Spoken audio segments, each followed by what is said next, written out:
राम देव भगवान, अल्लाह खुदा, ईश आदि नाम एक ही शक्ति के हैं। वो कैसा है, कहां है, कैसे मिलता है, किसने देखा है? ये प्रश्नवाचक चिन्ह पूर्ण रूप से हटाने के लिए अवश्य सुनिए जगत गुरु तत्वदर्शी संत रामपाल जी महाराज के अमृत वचन, सर्व पवित्र धर्मों के पवित्र शास्त्रों के आधार पर। आने वाले समय में जब पूरे विश्व में एक रस हो जाएंगे, अब जैसे 4 महीने के बाद सतनाम दिया जाता है और फिर 1 वर्ष के बाद आपको सारनाम दे दिया करेंगे और पहले विषय में रख दिया जाएगा।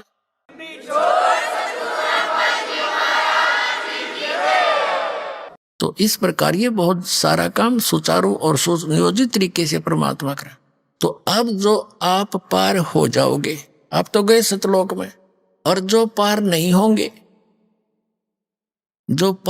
होंगे, वे महामार खाएंगे। वो कैसे मार खाएंगे? जैसे आप प्रथम मंत्र जाप करते हो, जिसमें फर्स्ट एंड लास्ट मंत्र छोड़कर बीच के 5 मंत्र हैं, ये यहाँ के इन प्रधानों की मजदूरी है, इनके सतर का ये भक्ति धन है।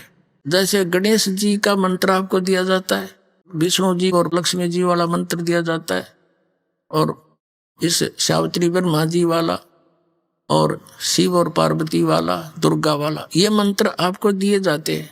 इनके कुछ अंश तो आपको यहीं पर यहाँ मिलते रहेंगे, देंगे यही, लेकिन देंगे आपके इस भक्ति के धन के प्रतिफल में। फिर आपके पास इनके अकाउंट में, इनके बैंक में घना धन बच जाएगा, आपका पार नहीं हुआ है। तो फिर ये क्या करेंगे? पहले आप जाओगे गणेश जी के लोक में, वहां अपना सारा पुण्य उसके सतर का खत्म करके फिर आपको भेजेगा ब्रह्मा जी के लोक में, वहां देवता बन जाओगे। वहां पुण्य खत्म करके फिर जाओगे विष्णु जी के लोक में, विष्णु जी के उस मंत्र का कमाई आपकी खत्म हो जाएगी। फिर जाओगे शिव के लोक में, वहां गण बन जाओगे देवता। स्वर्ग में, वहां स्वर्ग है, उनके अलग से रेस्टोरेंट है, और वो आपसे चार्ज करते हैं।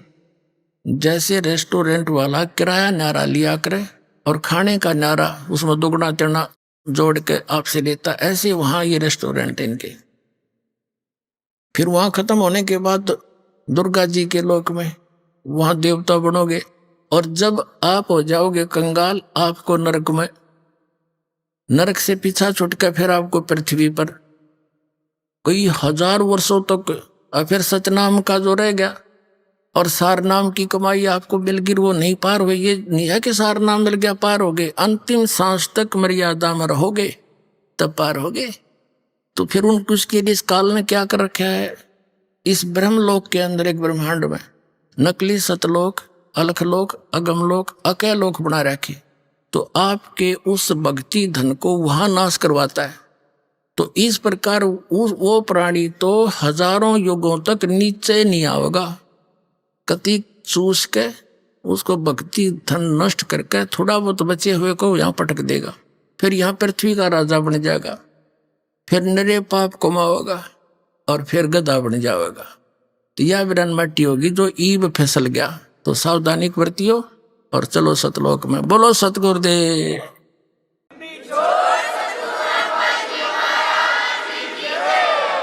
शिव मंडल ब्रह्मापुरी जय विष्णु लोक में हो, हमरे गुण भूले नहीं तो आन छुटाऊं। तो जैसे गलती से कोई रह गया और वहां जाकर उसका याद आ गया कि हम तो गलत कराए, गुरु जी बताया करते थे, यहाँ तो हमारी पूंजी धन नष्ट होगी। अगर वहां भी आप पुकारोगे मालिक को, कहते वहां से भी छुटा लाऊंगा तुमको और पुनः फिर भक्ति प्रारंभ करा दूंगा। इतना समर्थ है ये परमात्मा। बोलो सतगुरुदेव।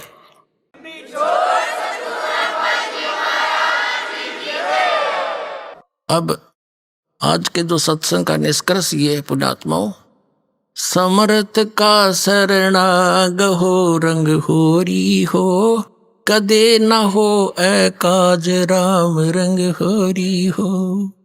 तो समर्थ की शरण में रहना आखिरी सांस तक, आपके 101 पीढ़ी पार होगी, ये लिख लेना बेशक।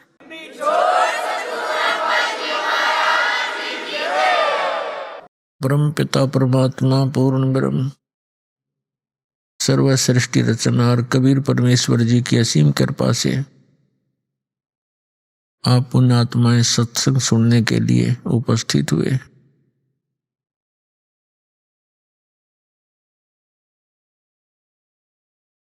भक्ति मुक्ति के दाता सतगुरु भटकत प्राण फिरंदा, उस साहिब के हुक्म बिना नहीं तरवर पात हिलंदा।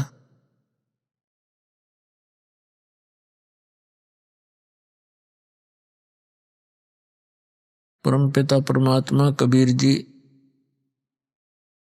ये हम सभी आत्माओं के जनक हैं और ये हमें संदेश देने के लिए यहाँ आते हैं।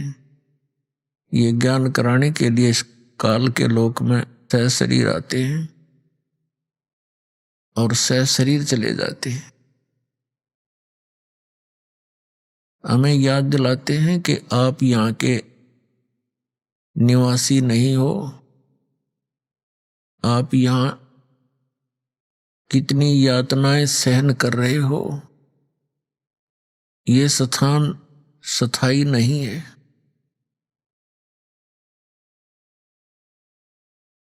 अब क्या बताते हैं,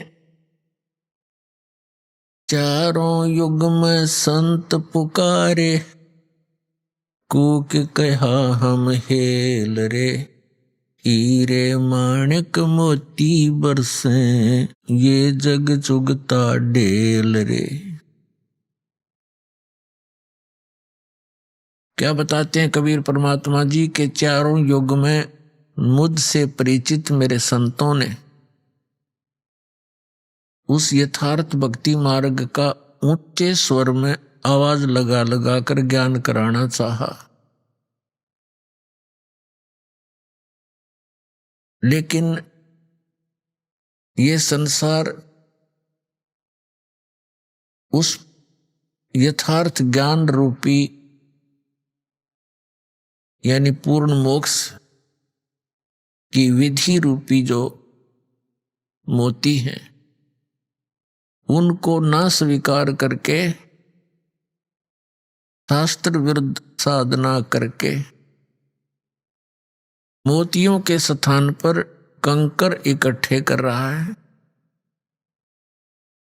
अर्थात मोक्ष प्राप्त ना करके यहीं के काल के इस लोक में, स्वर्ग लोक में, पाताल लोक में और फिर ब्रह्म लोक में, इन्हीं में जन्म और मरण के चक्कर में गिरकर महान कष्ट उठा रहा है।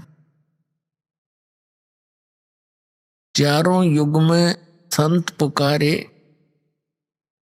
और कूक कहा हम हेल रे, हीरे माणिक मोती बरसे, ये जग चुगता ढेल रे। ये संसार डले इकट्ठे कर रहा है। पहले तो यहां देखिएगा, मनुष्य जीवन का जो उद्देश्य है उसको भूलकर प्राणी यहां की व्यवस्था में ही सारा जीवन नष्ट कर देता। ये मानव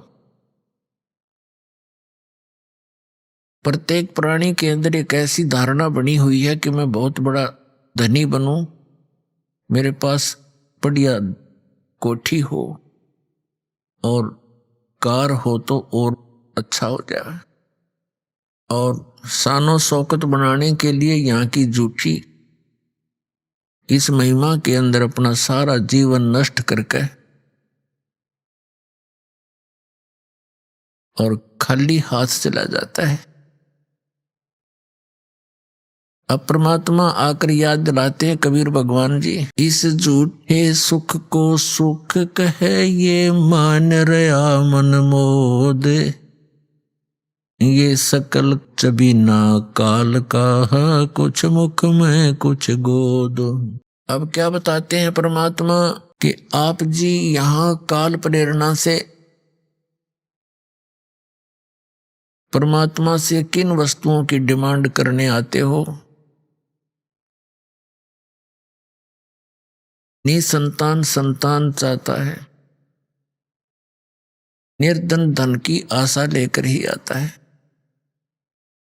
रोगी अपना रोग नाश ही उद्देश्य लेकर आता है। और कुछ एक प्राणी ऐसे भी हैं जो परमात्मा प्राप्ति के लिए ही आते हैं।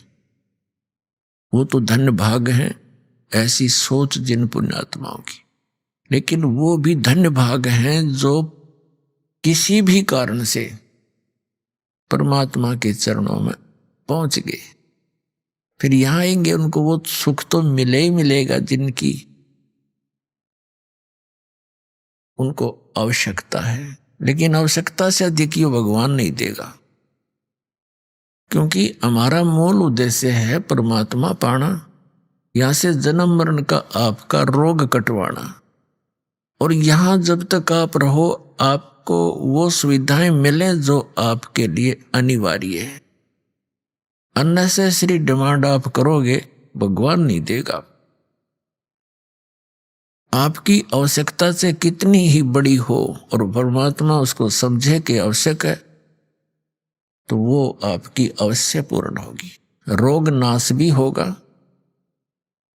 और कोई आर्त आया है या किसी अन्य आवश्यकता है उसको वो अवश्य आपका पूर्ण होगा, क्योंकि ये परमात्मा सुखदाई है।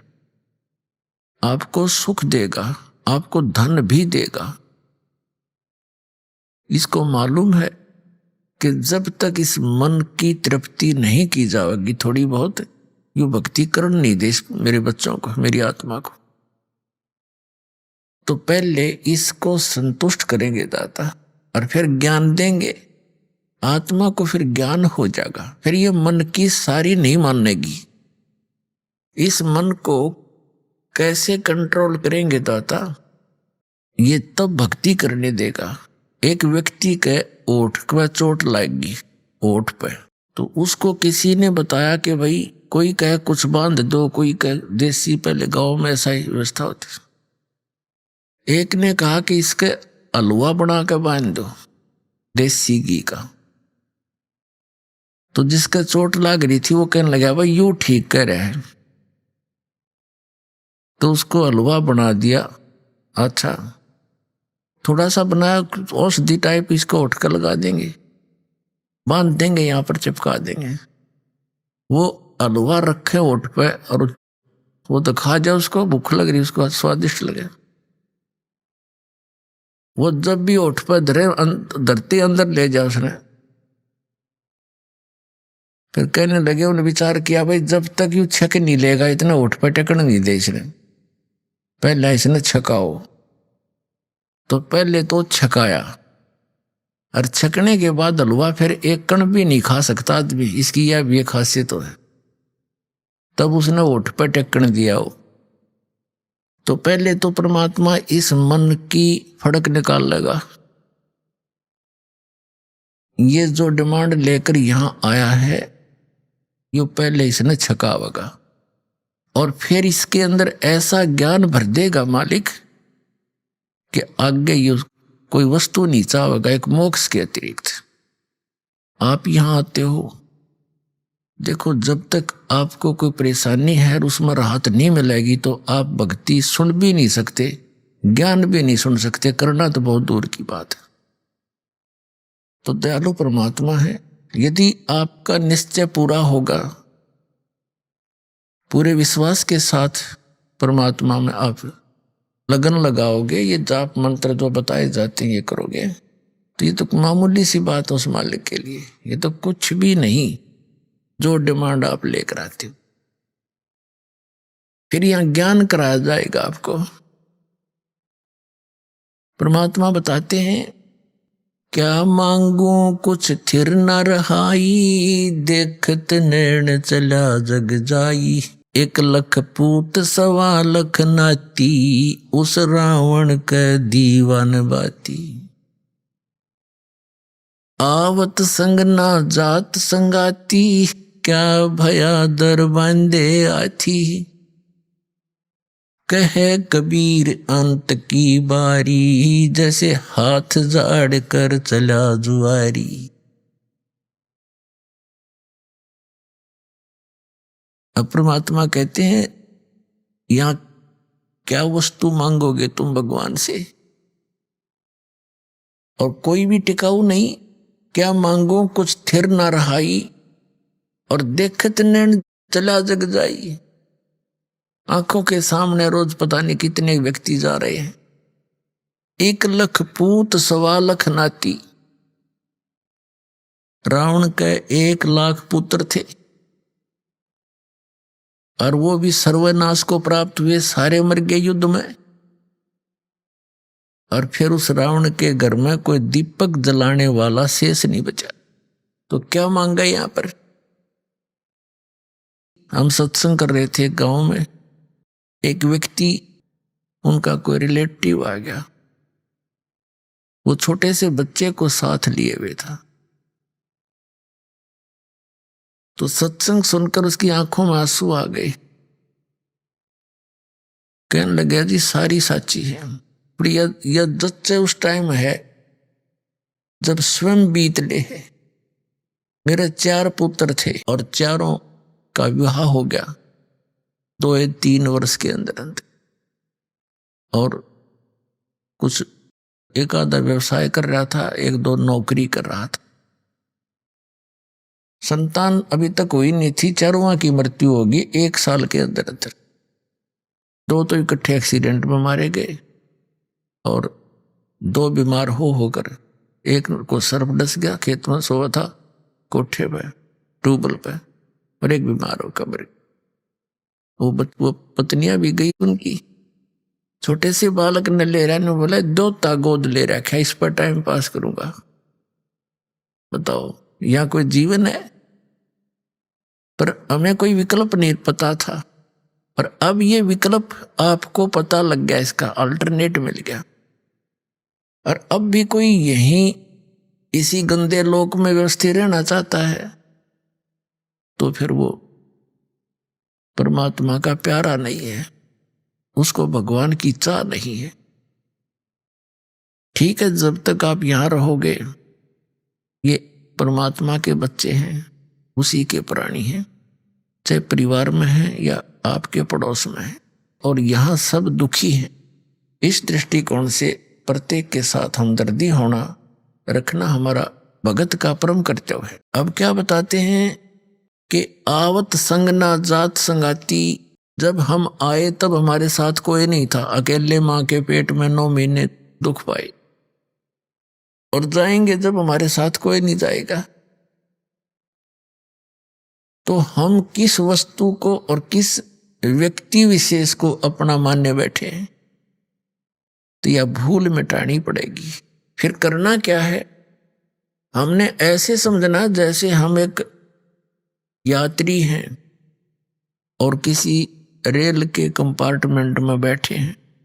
उसमें वृद्ध भी होते हैं, बहन बेटियां भी होती हैं, और भी अन्य बालक बच्चे भी होते हैं। तो किसी को कोई तकलीफ है तो उसकी मदद करना प्रत्येक यात्री अपना कर्तव्य समझता है, हमदर्दी दिखाता है, जो नेक व्यक्ति होते हैं।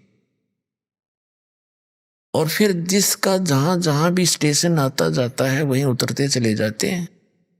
फिर उसके बाद उनसे लिंक नहीं, उनका कोई उसकी याद भी नहीं। लेकिन जब तक उसमें है वो बड़े हमदर्दी से रहते हैं, अपने से बनकर। तो हमने ये समझकर इस संसार में रहना। जो भी आपका परिवार है, ये आप एक कंपार्टमेंट में, एक डिब्बे में बैठे हैं, और जिसका जब समय आ जाएगा वहीं उतर जाएगा वो। तो इसके लिए आपको ज्ञान की आवश्यकता है और साथ में इस भक्ति भजन की आवश्यकता है। फिर आपके अंदर ये ज्ञान समावेगा जो दास आपको बता रहा है। अन्यथा ये ज्ञान हमने 100 बार सुन लिया, काना पे टाल दे, जाकर फिर वही एज इट इज हमारी व्यवस्था बनी रहती है। तो इस ज्ञान से और इस भगवान की भक्ति से आत्मा में एक दृढ़ता आती है। तो क्या बताते हैं परमात्मा के, क्या मांगो कुछ स्थिर ना रहाई, देखत नैन चला जग जाई। 1,00,000 पूत 1,15,00,000 नाती, और उस रावण के आज दीवा नबाती। फिर क्या बताते हैं, आवत संग ना जात संगाती। क्या भया दर बांधे हाथी। कहे कबीर अंत की बारी, जब तेरा शरीर छूटेगा और जैसे हाथ झाड़ के और चला जुआरी, हारा हुआ जुआरी यानी जुआ खेलने वाला सट्टेबाज, जब हार के चलता है सारा सब कुछ लुटा के रात बैठ के चला कर, कहते हैं यह स्थिति तेरी होगी। और जो अपनी नेक नीति से सतगुरु शरण में आकर भक्ति करते हैं वो अपने पुनों की गठरी लेकर जाएंगे। तो क्या बताते हैं परमात्मा? परमात्मा प्राप्ति के लिए अर्थात सतलोक जाने के लिए, जन्म और मृत्यु का रोग कटाने के लिए हमें सबसे पहले गुरु की आवश्यकता होती है। और गुरु कैसा हो, उसके लक्षण क्या हैं, सतगुरु कैसा हो, तो वो गुरु वो होता है, कहते हैं सतगुरु के लक्षण कहूं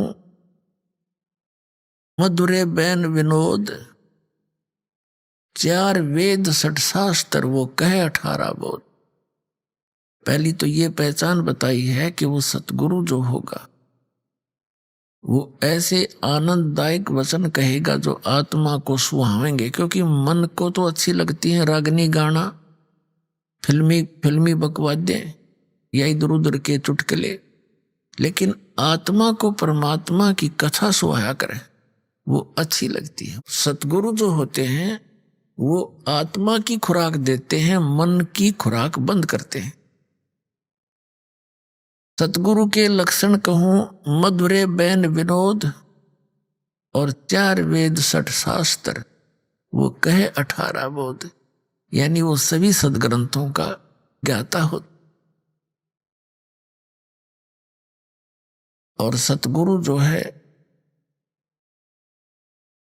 विश्व में एक ही होता है। एक बार जब परमेश्वर कबीर जी स्वयं आए थे एक तत्वदर्शी संत की भूमिका करने के लिए, जो प्रत्येक युग में वो ऐसा करते ही करते हैं, उनका विधान है परमात्मा का। कबीर साहब कहते हैं सतयुग में सत सुकृत कह टेरा, त्रेता नाम मुनिंदर मेरा, द्वापर में करुणा में कहाया, कलियुग नाम कबीर दराया। चारों युग में परमात्मा आए हैं। सतयुग में सत सुकृत नाम था दाता का, त्रेता में मुनिंदर ऋषि के नाम से प्रकट थे, द्वापर में करुणा में नाम से वो मालिक आए थे, और कलयुग में अपने वास्तविक नाम कबीर नाम से आते हैं। ये उनका रियल नेम है। तो ये परमात्मा प्रत्येक युग में आते हैं और प्रत्येक युग में ही ऐसी लीला करते हैं जैसी इस कलयुग में की थी।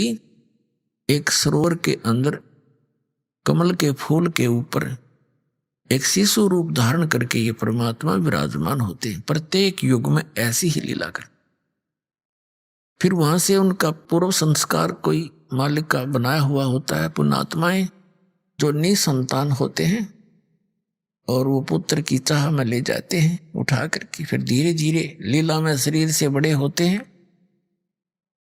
और छोटी ही आयु में वो परमात्मा अपने यथार्थ ज्ञान का प्रचार करते हैं और बड़े बड़े विद्वानों के छक्के छुड़ा देते हैं। तो उस परमेश्वर ने आके हमें ज्ञान दिया है। क्या बताया है कि परमात्मा पाने के लिए आप जी को सबसे पहले गुरु की आवश्यकता पड़ती है। किसी भी सदग्रंथ को आप देख लिए उठा करके, वो संकेत यही करते हैं कि संतों की शरण में जाओ। जैसे श्रीमद् भगवत गीता अध्याय नंबर 4 के श्लोक नंबर 34 में कहा है अर्जुन कि उस तत्व ज्ञान को जो परमात्मा स्वयं आकर बताते हैं वो तत्व ज्ञान है। उसको तू तत्वदर्शी संतों के पास जाकर समझ, उनको दंडवत प्रणाम करने से, कपट छोड़कर उनकी सेवा करने से वो तत्वदर्शी संत तुझे परमात्म तत्व का उस तत्व ज्ञान का उपदेश करे। यजुर्वेद अध्याय नंबर 40 के श्लोक नंबर 10 से लेकर 13 तक यही स्पष्ट किया है कि इस परमात्मा के विषय में कोई तो जन्म लेकर उत्पन्न होने वाला अवतार रूप में मानता है, जैसे श्री राम और श्री कृष्ण, और कोई ये मानते हैं कि वो जन्म लेता ही नहीं, वो तो निराकार है।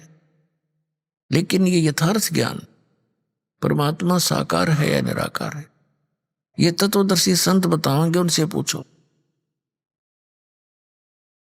और विद्वान तथा अविद्वान की परिभाषा भी तत्वदर्शी संत बताओगा। जैसे किसी ने कोई अक्षर ज्ञान हो गया, संस्कृत भाषा जान ली, उसको विद्वान कहने लगे। एक भाषा को जानने से जीव विद्वान नहीं हो सकता।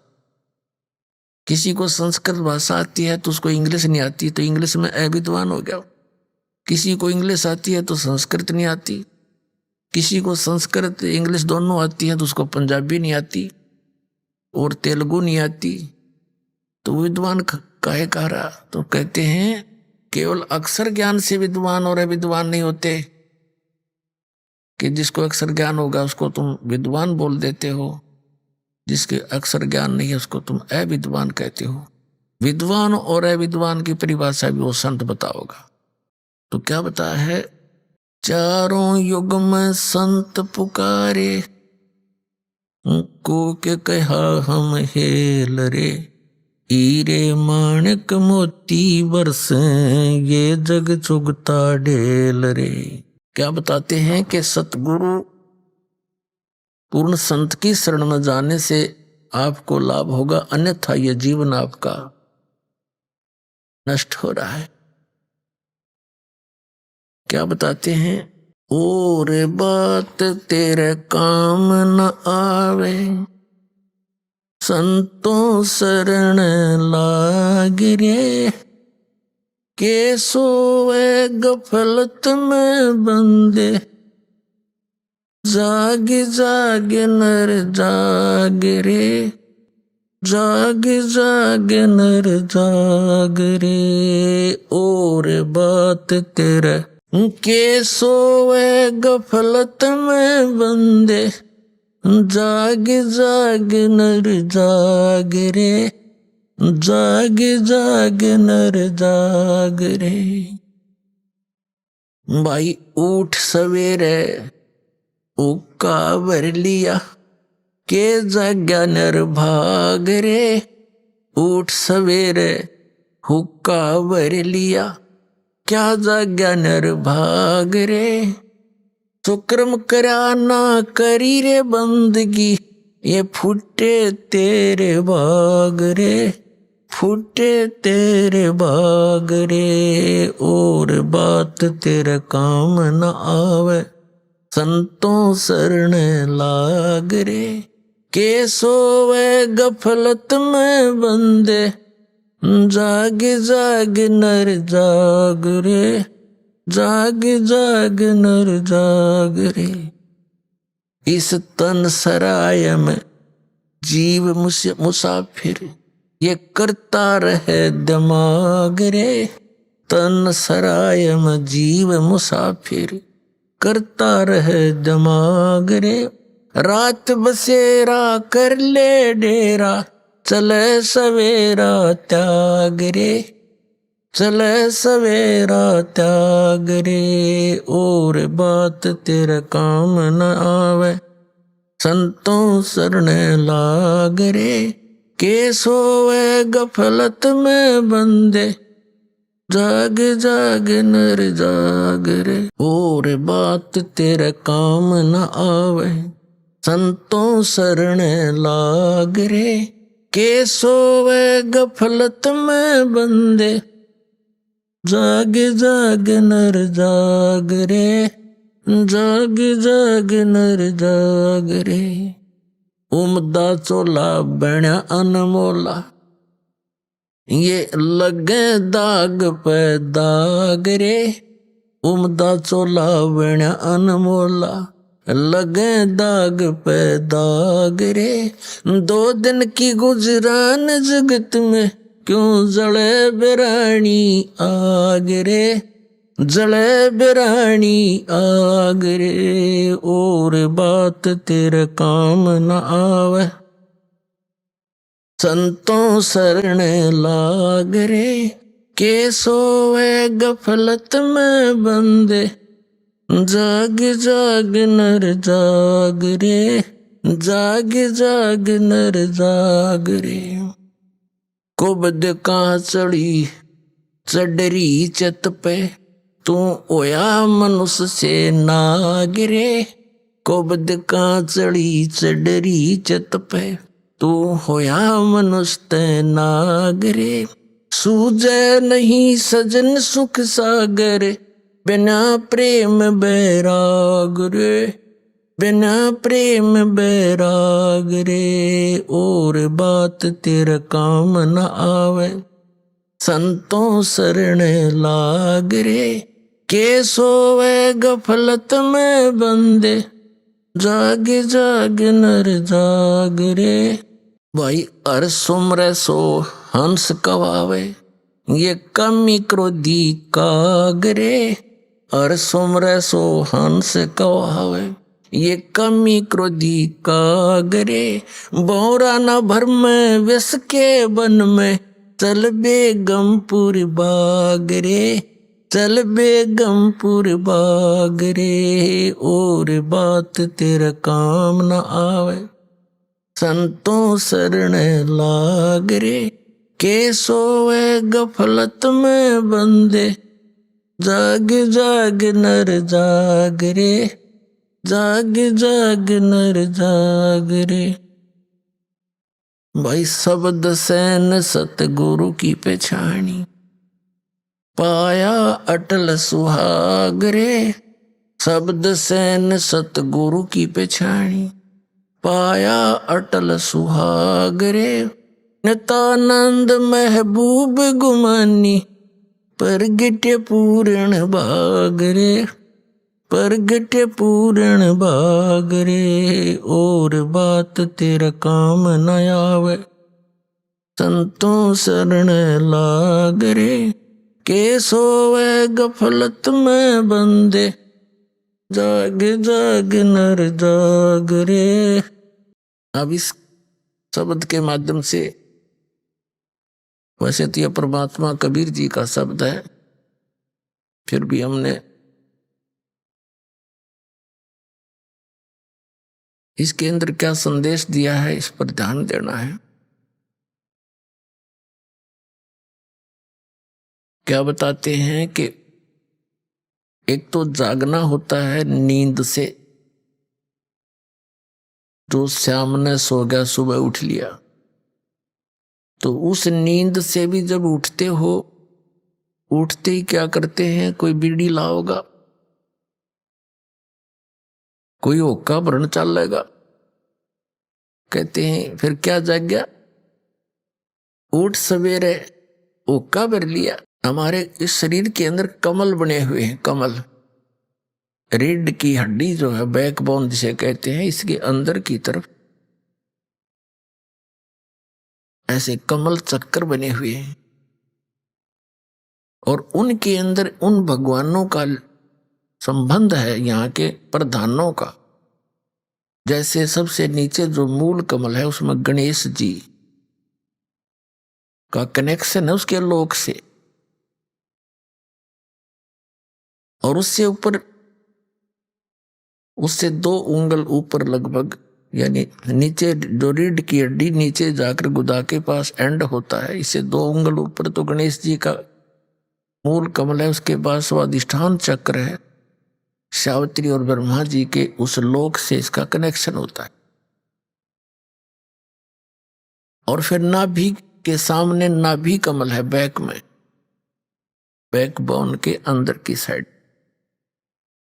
नाभि के पीछे के सामने, तो उसमें विष्णु और लक्ष्मी जी का निवास है, यानी उस उनके लोक से वो कनेक्टेड है सबका, ऐसे तार से कनेक्टेड है सब जितने भी प्राणी मनुष्य शरीरधारी हैं। और हृदय कमल हम दोनों सतनों के बीच में जो स्थान है, और बैकबोन के अंदर की तरफ रीढ़ की हड्डी के अंदर की, यानी ये तो एक निशान है कि यहाँ है वो, इसको हृदय मध्य का कमल कहते। इसमें शिव और पार्वती जी का वो लोक है, उससे संबंध है इसका। और कंठ कमल में ये कंठ है, इसके यहाँ पर जहाँ ये थोड़ी सी बैंड होती है रीढ़ की हड्डी, इसके अंदर की साइड में इसका दुर्गा जी का कमल है, उसके लोक से कनेक्शन। आगे त्रिकुटी कमल है, सहस्रार कमल है। तो इस प्रकार अब क्या बताते हैं, जैसे जो हुक्का पीते हैं तो इस शरीर के अंदर उन कमलों में, जैसे इस सारे शरीर में प्राणों से ही ये सब क्रियाएं हो रही हैं, श्वास इस वायु से। तो ये वायु के अंदर मिलकर इन कमलों के अंदर जाकर के ये अपनी दुर्गंध छोड़ता है, और उस दुर्गंध का कुछ अंश उन भगवानों के लोकों में जाता है जहां वो विराजमान है। तो इस प्रकार परमात्मा ने बताया है कि वो जो व्यक्ति हुक्का पीते हैं, शराब पीते हैं, या कोई सिगरेट पीते हैं, तम्बाकू सेवन करते, तो उनका जो असर है इस शरीर के अंदर विद्यमान उन शक्तियों पर भी पड़ता है, वो बहुत दुखी होते हैं। तो पुण्यात्मा परमात्मा कहते हैं, उठ सुबेरे हुक्का इसके अंदर धुआं ठोक दिया, जैसे आपका कोई रिलेटिव आ रहा हो किसी कमरे में और उसको बैठा रखा हो कमरे में, और उसमें फिर जाके एक हुपला फोड़ के गोसा और उसमें धुआं सलगा दे और कवाड़ दे बंद करे, वो क्या कहेगा तुम्हारी तरह, अच्छे मूर्ख रहे, मेरा दम घोट दिया इन्होंने। तो इसी प्रकार ये हमारे भगवान जो यहाँ के जो प्रधान है शरीर में विद्यमान, कहते हैं सुकर्म किया ना करी बंदगी, ना भगवान का नाम लिया, ना कोई शुभ कर्म किया, उठते धुआं ठोक दिया शरीर में, फूटे तेरे भाग रे। फिर बताते हैं कि तन सराय में जीव मुसाफिर। अब दूसरा जागना क्या है, ये तो एक इस निंद्रा से जागा, शाम न सो गया सुबह जाग गया। दूसरी नींद में हम सोए पड़े हैं, मोह ममता की अज्ञान अंधेरे में, मोह ममता की निंद्रा में हम गहरे सोए पड़े। उसको जगाते हुए कहते हैं कि इस तन सराय में जीव मुसाफिर, यू करता रहे दिमाग रे, रात बसेरा कर ले डेरा, चले सुबेरा त्याग रे। ये शरीर जो आपको मिला है, ये समझ लो एक धर्मशाला है ये, या सराय है। और ये सराय आपको मिली किस लिए थी? जैसे कोई व्यक्ति, धनी व्यक्ति दूसरे स्थान पर शहर में जाता है, वहां किसी धर्मशाला या रेस्टोरेंट में रुकता है, होटल में, उसका वो उद्देश्य क्या लेकर जाता है? वहां कोई विशेष बिजनेस पॉइंट ऑफ व्यू से जाता है धनी व्यक्ति, और जो पूंजी वो लेकर गया था उस पूंजी से उस सराय में किराए पर रुक कर आगे बिजनेस करना था उसका उद्देश्य, और वो ना करके और ही अटपट करके वो पूंजी नाश कर दी। तो फिर वो किराया जितना आपने दे रखा था वो खत्म हुआ, आपके पास चवन्नी रही नहीं, तो आपको जबरदस्ती होटल के कमरे से बाहर कर दिया जाएगा। तो यहां बताते हैं कि इस तन सराय में जीव मुसाफिर, करता रहे दिमाग रे, अपनी अपनी अटकलों से सभी अटके बैठे हैं, अपनी अपनी सोच से सभी अपने को बुद्धिमान मानते हैं, लेकिन अध्यात्म मार्ग के अंदर गुरु जी के द्वारा दिए गए ज्ञान को आप जी ने अंतिम मानना चाहिए। आपसे कितने बुद्धिमान हो, इस संसारिक कार्यों में बेशक बुद्धिमान हो, लेकिन आध्यात्मिक मार्ग में आप बालक हो, और बालक ने बड़ों की बात मानना अनिवार्य हो। कहते इस तन सराय में जीव मुसाफिर करता रहे दिमाग रे, रात बसेरा कर ले डेरा, तो चले सवेरा त्याग रे। वो सवेरा कब होगा? जब मृत्यु होगी। मृत्यु होगी तब आंख खुलेंगी। कहते सपना साजा टूट उठ के तो मूंड पकड़ रोए। जैसे सपने में इंसान पता नहीं क्या क्या, कब कोई दुखी भी होता है, और कई बार ऐसे सलोने सपने भी आते हैं, कारों में घूम रहा होता है, पता नहीं कहाँ कहाँ जा रहा होता है, और जब आंखें खुलती हैं, निंद्रा भंग होती है, उसी खाट पे पड़ा पावे जिस पर लेट रहा था। तो जब ये सराय यानी ये सवेरा होगा, निंद्रा टूटेगी यानी शरीर छूट जाएगा, तब ये सवेरा होगा तुम्हारा। और सपने में जो कुछ भी तुम अपना मानने बैठे थे वह खक नहीं पावे, खोजे तो भी ना पावे, देखे तो भी ना दिखे, इतना बहुत दूर जा चुके होंगे, पकड़ कर यम के दूध पता नहीं कहाँ ले जा चुके होंगे। और फिर क्या बनेगी? कहाँ मेरी कार है, कहाँ मेरी कोठी है, कहाँ बेटा और बेटी है? जो काम करना था वो करया नहीं। क्या बताते हैं? उमदा चोला बना अनमोला, ये लगे दाग पे दाग रे। एक पेट के लिए इंसान ना जाने कितने पाप करके, कितनी झूठ बोल के, अटपट करके, नरे पाप इकट्ठे करके विश्राम लेता है। और मिलना मिलाना वही है जो उसके भाग्य में दाता ने निर्धारित किया हो। यह बात जब तक हमारे हृदय में गहनता से नहीं बैठेगी, नहीं जचेगी कि जो मिलना है वो दाता ने देना है। कर्म करना आपका फर्ज बनता है, क्योंकि ये शरीर ऐसा दिया है इसमें, और विश्वास रखा कि जो मालिक देगा, जैसे रखेगा वही ठीक है।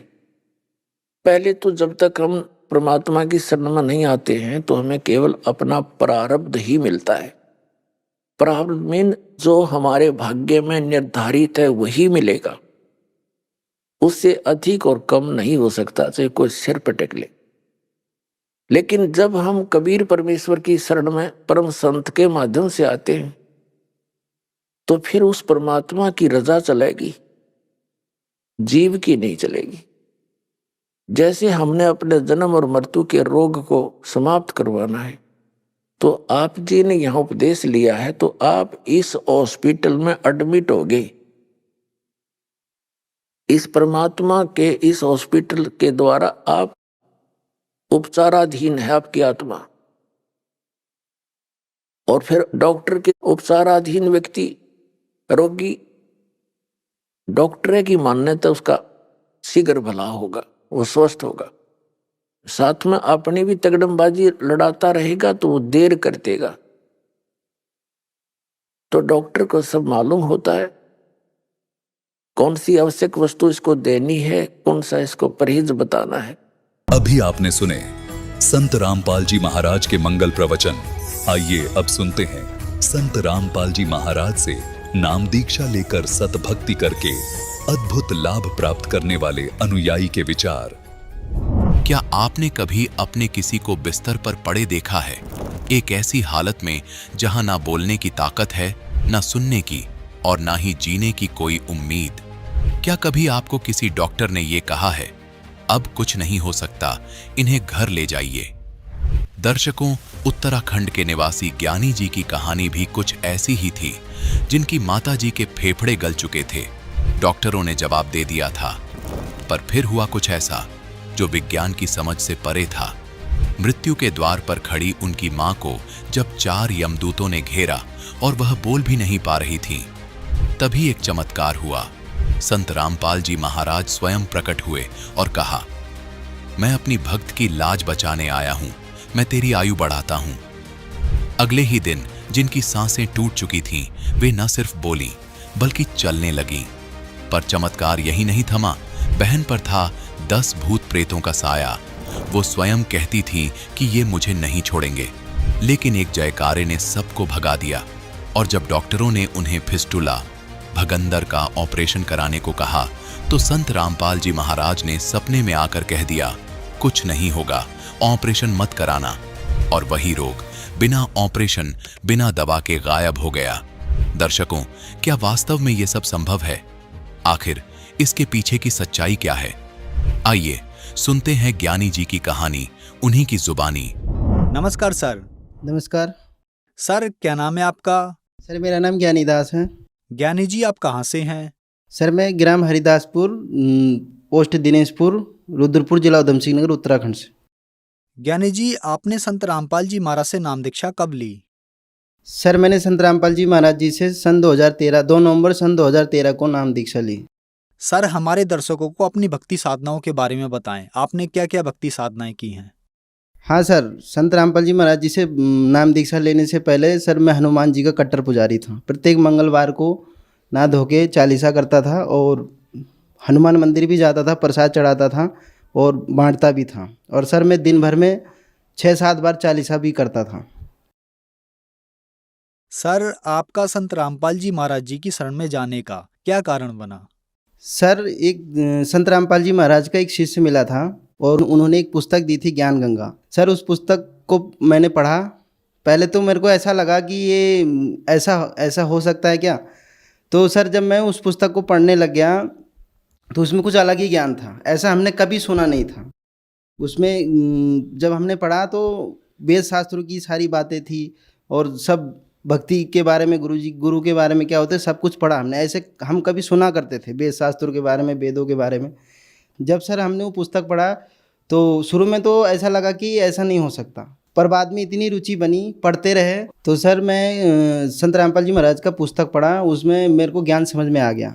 आत्मा में ये तो हो गया कि ये फाइनल ज्ञान है, लेकिन फिर भी एक बार ऐसा लगा कि एक बार गीता से प्रमाण मिलाया जाए। यदि गीता में सारे प्रमाण मिलते हैं तो ज्ञान नंबर 1 का है और ये सच्ची भक्ति है, सत साधना है। इससे ही जीव का कल्याण हो सकता है, हमारा मोक्ष हो सकता है। तो सर मैंने फिर किताब पढ़ने के 18 दिन के बाद मैंने संत रामपाल जी महाराज जी से नाम दीक्षा ली। ज्ञानी जी, हर इंसान चाहता है कि अगर वो भक्ति कर रहा है तो उसे लाभ मिले, उसकी परेशानियां ठीक हों और उसका परिवार भी सुरक्षित रहे। तो आपको क्या लाभ मिले संत रामपाल जी महाराज से नाम दीक्षा लेने के बाद? हाँ सर, संत रामपाल जी महाराज जी की शरण में आने के बाद मुझे बहुत सारे लाभ मिले। सबसे पहले तो सर मेरे को पूर्ण आध्यात्मिक ज्ञान हुआ कि पहले हमें पता नहीं था कि गुरु क्या होते हैं, गुरु बनाना चाहिए या नहीं बनाना चाहिए। वेद शास्त्र सुने थे, लेकिन संत रामपाल जी महाराज जी के शरण में आने से पूर्ण आध्यात्मिक ज्ञान का पता चला, सद्भक्ति के बारे में पता चला, सदगुरु क्या होते इसके बारे में पता चला। मेरी मम्मी बहुत बीमार पड़ गई सन 2016 में और वो हॉस्पिटल में भर्ती थी। मेरी मम्मी भक्ति भी नहीं करती थी और डॉक्टर ने जवाब दिया, उनके फेफड़े बहुत बुरी तरीके से गल चुके थे। डॉक्टर ने 15 दिन वहाँ रखे हॉस्पिटल में। डॉक्टर ने जवाब दे दिया ये नहीं बचेंगी। फिर भी हमारे पूरा परिवार, बड़े भाई सब उनसे मिन्नतें करते रहे, जितने पैसे चाहिए ले लो, लेकिन हमारी मम्मी को ठीक कर दो। बड़े बड़े डॉक्टर थे, सर्जन थे, सब ने यही कहा ये ठीक नहीं हो सकती, आप इनको घर ले जाओ, ये कुछ ही दिनों की मेहमान है करके। हमारी मम्मी के फेफड़े बुरी तरीके से गल चुके थे, कुछ भी नहीं बचा था उसमें, और डॉक्टर ने साफ मना कर दी ये नहीं बचेंगी। तो फिर सर हम उनको घर ले आए और घर में आने के बाद मम्मी की हालत बहुत बेकार हो चुकी थी। बिस्तर पे पड़ी थी, ना बोल पा रही थी, ना किसी को सुन पा रही थी, बस ऐसी जिंदा लाश हो गई थी। सबको यही लगा कि अब ये नहीं बचेंगी। मैंने सर संत रामपाल जी महाराज जी से नाम लिया था। तो वैसे तो हम क्या कर सकते थे, लेकिन मम्मी की ये हालत थी, मैं उनका बेटा था, तो मुझे बहुत दुख लगता था कि मम्मी का ये बुरा हाल है, अब तो नहीं बचेगी। डॉक्टर ने भी जवाब दे दिया है। तो सर फिर मम्मी को मैंने यही कहा कि मम्मी, सबको बचाने वाले भगवान हैं, संत रामपाल जी महाराज पूर्ण सदगुरु हैं, वही परमात्मा हैं। आप उनको याद करो, उनको सच्चे दिल से याद करो। आप भक्ति तो नहीं करती, लेकिन सच्चे दिल से याद कीजिए, वही आपकी रक्षा कर सकते हैं, वही आपकी आयु बढ़ा सकते हैं। लेकिन यदि आप उनसे प्रार्थना करोगे तो सद्भक्ति करने के लिए प्रार्थना करना, तभी वो आप पे दया करेंगे। तो सर मेरी मम्मी ऐसी हो गई थी कि बोल भी नहीं पा रही थी, और उसी दौरान मेरी मम्मी का अंत समय आ गया था। मेरी मम्मी को रात को यम के दूत दिखे, 4 यम के दूत आए। विकराल शरीर था, लंबे लंबे बाल थे और उनके दांत बहुत बड़े बड़े थे। तो सर मम्मी को यम के दूत दिखे और फिर मम्मी बहुत डर गई और बोल भी नहीं पा रही थी। क्यों? क्योंकि भक्ति करती नहीं थी। तो यम के दूतों ने उसकी जुबान को भी बंद कर दिया। तो मम्मी बुरी तरीके से डर गई, क्योंकि सब उन्हें पता चल गया मेरा अंत समय आ गया। तो मैंने मम्मी को हर बार समझाता था, मम्मी हमेशा संत रामपाल जी महाराज को ही याद करना, वही सबको बचा सकते हैं, वही सब कुछ कर सकते हैं। तो मम्मी ने उस समय मुसीबत के समय उन मम्मी के मुंह से आवाज़ नहीं निकली, लेकिन मम्मी ने फिर भी अंत में बहुत जिद करके एक बार ये बोला, पिताजी बचाओ। तैसे ही वहाँ पे संत रामपाल जी महाराज प्रकट हो जाते हैं और मेरी मम्मी, वो यम के दूत आकाश में उड़ जाते हैं और मेरी मम्मी देखती है कि गुरुजी आ गए। इससे पहले हमारी मम्मी ने कभी गुरुजी को देखा नहीं, ना नाम लिया। फोटो में मैं घर में भक्ति करता था, वो फोटो देखती थी मम्मी। तो मेरे मम्मी को ये पता चल गया कि ये गुरुजी हैं, संत रामपाल जी महाराज हैं। तो मेरी मम्मी ने मेरे गुरुजी आए संत रामपाल जी महाराज और मेरी मम्मी को आशीर्वाद दिया और कहा, बेटा मैं तेरी आयु बढ़ाता हूँ और इस आयु को सद्भक्ति के लिए ही दे रहा हूँ, सद्भक्ति करना और अपना कल्याण कराना। और परमात्मा ये भी बोले कि मैं अपने भगत के कारण, मैं अपनी भगत की लाज बचाने के लिए आपको जीवन दान देता हूँ, क्योंकि मेरा भगत दुखी था करके। मैंने गुरुजी से यही प्रार्थना किया कि गुरुजी, मैं ये नहीं कहता मेरी माता को जीवन दान दो या उनको स्वस्थ करो, मैंने ये कहा था कि अगर वो दुखी होंगी तो हम भी दुखी होंगे, तो परमात्मा आप दया करो।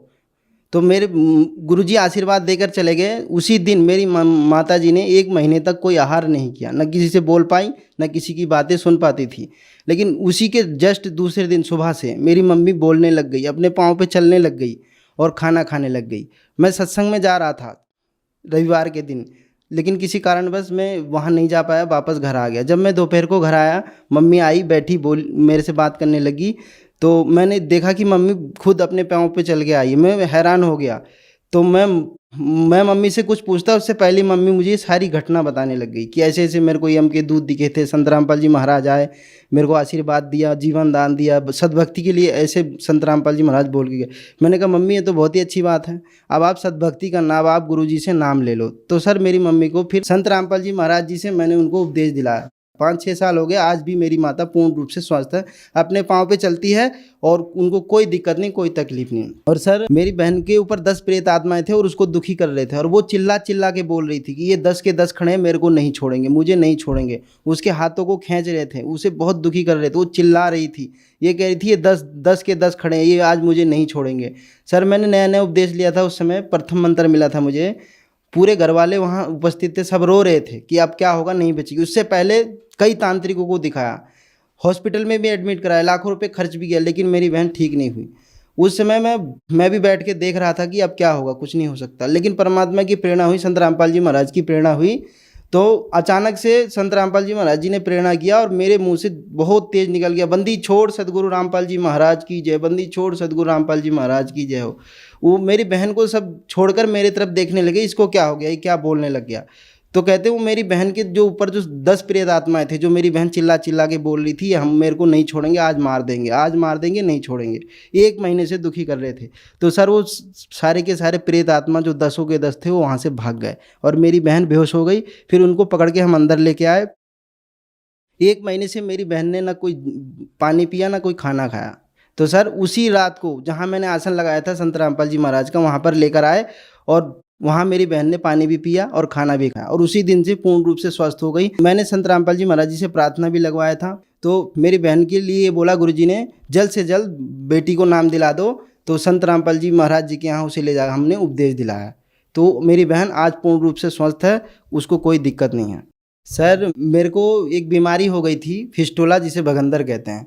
2 साल से था, मुझे पता नहीं चला। मैं बहुत तकलीफ़ होती थी, मुझे तो बहुत दर्द होता, पस आता था, लेकिन मेरे को पता नहीं था कि ये क्या तकलीफ़ है।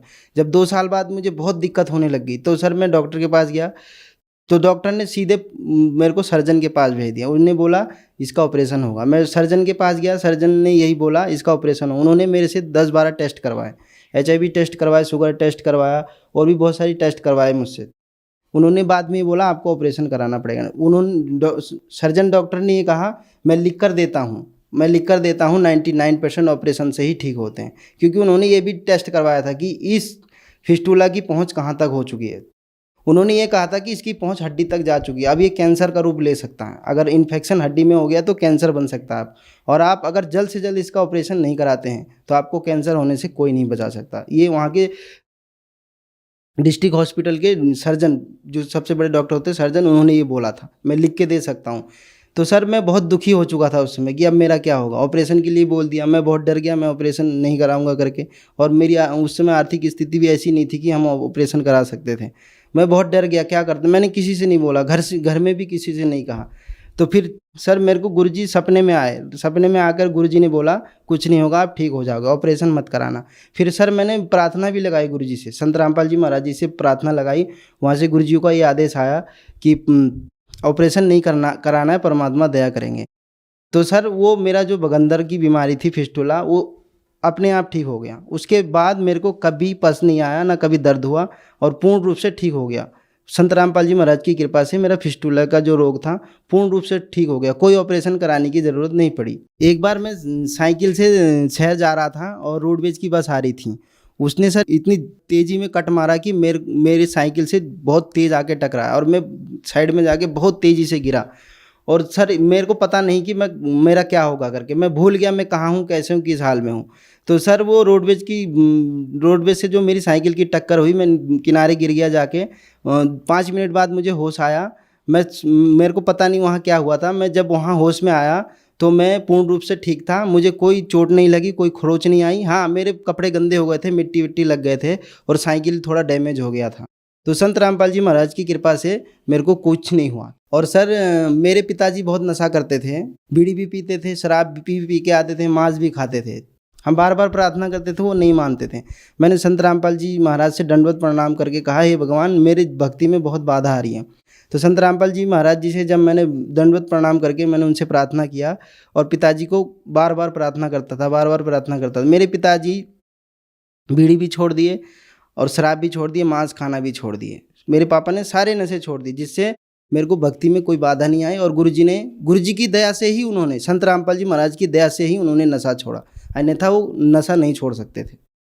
ज्ञानी जी, आपके साथ एक बहुत बड़ा चमत्कार हुआ। आपकी माताजी के फेफड़े गल चुके थे। डॉक्टर्स ने आपको कह दिया था कि इन्हें घर ले जाओ, अब इनकी जिंदगी ज्यादा नहीं है। लेकिन संत रामपाल जी महाराज ने आपकी माताजी को जीवन दान दिया और वो भी बिना दवाई, बिना ऑपरेशन के ठीक हो गई। आज लाखों की संख्या में दर्शक आपका इंटरव्यू देख रहे हैं और उनके साथ भी ऐसे ही परेशानियां हैं, तो उनके लिए आप क्या कहना चाहेंगे? उनसे हम यही प्रार्थना करना चाहेंगे कि पूर्ण संत धरती पे आ चुके हैं। जो दिक्कत हमको थी, जो हमारे परिवार को थी, हमने संत रामपाल जी महाराज जी से दीक्षा लिया और आज पूर्ण रूप से ठीक हैं, सुखी हैं। सर जो भी दिक्कतें हमको थी, जो भी हमारे परिवार को दिक्कत थी, मेरी माता जी को जीवन दान मिला, मेरी बहन को जीवन दान मिला, मेरे को जीवन दान मिला। तो सर जो भी लोग आज हमको सुन रहे, देख रहे हैं, हम उनसे ये प्रार्थना करना चाहते हैं, जो भी दिक्कतें हमको थी, आप भी संत रामपाल जी महाराज जी से दीक्षा लेंगे तो आपको भी ये सारे लाभ मिलेंगे। लेकिन गुरुजी नियम बताते हैं, उस नियम को फॉलो करेंगे और नाम दीक्षा लेंगे तो आपको भी ये सारे लाभ हो सकते हैं। संत रामपाल जी महाराज जी का बहुत सारे टीवी चैनलों पे सत्संग आता है। सत्संग के दौरान नीचे एक पट्टी चलती है, उसमें उनके फ़ोन नंबर सारा पता लिखा होता है। जिसे भी नाम लेना हो उन नंबरों पे फ़ोन करके अपने नज़दीकी नामदान केंद्र का पता लगा सकते हैं और वहाँ से जाके नाम दीक्षा ले सकते हैं। धन्यवाद सर। सत साई।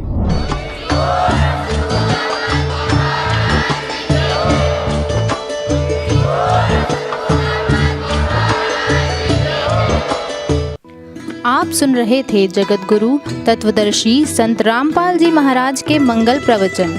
अधिक जानकारी के लिए संपर्क करें।